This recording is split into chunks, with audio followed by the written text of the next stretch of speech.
Louvado seja nosso Senhor Jesus Cristo, para sempre seja louvado. Querido povo de Deus, Evangelho do dia, segunda-feira, dia 16 de outubro.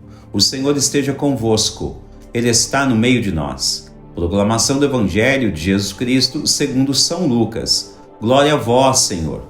Naquele tempo, quando as multidões se reuniram em grande quantidade, Jesus começou a dizer: esta geração é uma geração má. Ela busca um sinal, mas nenhum sinal lhe será dado, a não ser o sinal de Jonas. Com efeito, assim como Jonas foi um sinal para os ninivitas, assim também será o Filho do Homem para esta geração. No dia do julgamento, a Rainha do Sul se levantará juntamente com os homens desta geração e os condenará, porque ela veio de uma terra distante para ouvir a sabedoria de Salomão. E aqui está quem é maior do que Salomão.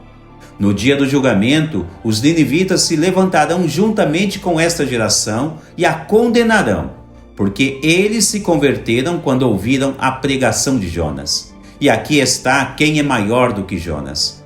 Palavra da salvação. Glória a vós, Senhor. Querido povo de Deus, o cenário que hoje devemos meditar da Sagrada Escritura nos leva a uma viagem espiritual magnífica, a qual podemos nos tornar portadores da graça de Deus.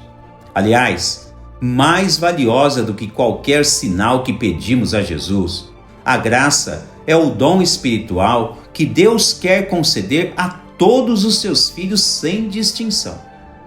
A primeira leitura coloca em evidência o apóstolo Paulo testemunhando qual a origem de todo o seu ministério.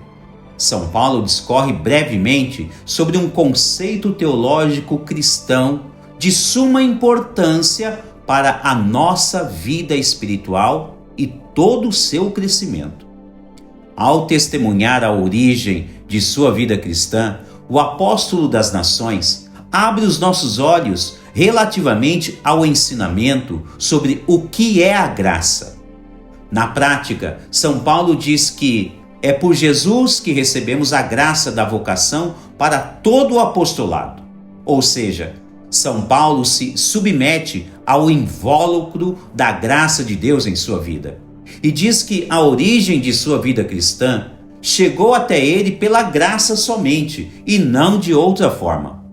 É esta mesma graça que deve nortear o agir ético, moral humano, nos dotando ainda da obediência da fé.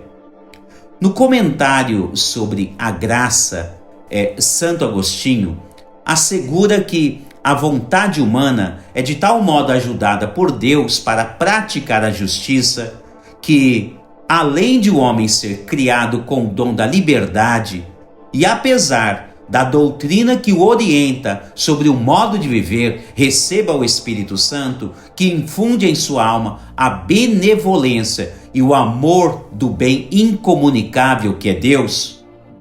Desse modo, com o penhor da graça recebido gratuitamente, anseie aderir ao Criador e anele participar da luz verdadeira que brota do alto. Uma citação de Santo Agostinho sobre a graça, o livro 1, a página 20. Veja que a visão de Santo Agostinho contribui ainda melhor para entendermos a grandiosidade da expressão de São Paulo a respeito da graça de Deus em sua vida. Reparem que Santo Agostinho destaca que, de fato, existe a vontade humana. Contudo, esta mesma vontade humana, sem a ação divina em sua vida pela graça, a vontade humana não será capaz de caminhar ou permanecer na justiça. É somente a partir da graça divina que o ser humano pode abraçar-se e filiar-se junto ao Criador. Penso que assim fica pouco melhor de entender o sentido do Evangelho de hoje, o qual muitas pessoas estão pedindo sinais do céu para Jesus. As pessoas pedem sinais, pois ainda não foram tocadas pela graça que vem do alto. São Paulo não está mais preocupado com tipos de sinais vindo do céu. visto que, pela graça que ele recebeu de Deus, ele já está conectado diretamente com o céu. Esta é uma grande diferença. As pessoas que desejam sinais demonstram que ainda não foram tocadas ou ainda não estão repletas da graça de Deus em sua vida. Por isso, Jesus exorta aquele povo do evangelho de hoje para prestarem atenção em muitos sinais que já foram enviados por Deus desde a história veterotestamentária.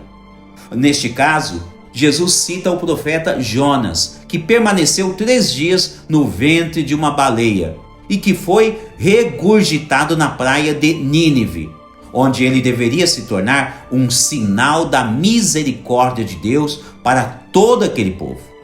Ora, bem sabemos que os 3 dias no ventre da baleia sinaliza para a ressurreição de Jesus, que após a sua ressurreição, Jesus enviou os seus apóstolos como sinais da misericórdia divina para toda a humanidade.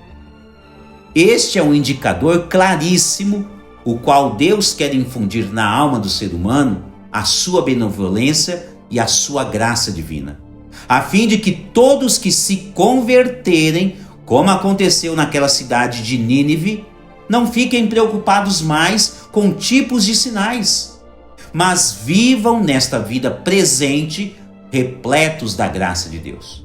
Certamente, esta graça é aquela mesma a qual São Paulo diz de onde veio a sua vocação ao apostolado, e que ao mesmo tempo é esta mesma graça que nos une ao céu já nessa vida presente. Povo de Deus, não devemos ficar indo atrás ou buscar tipos de sinais, mas devemos nos converter e viver repletos da graça de Deus em nossas vidas. Deus abençoe você e toda a sua família.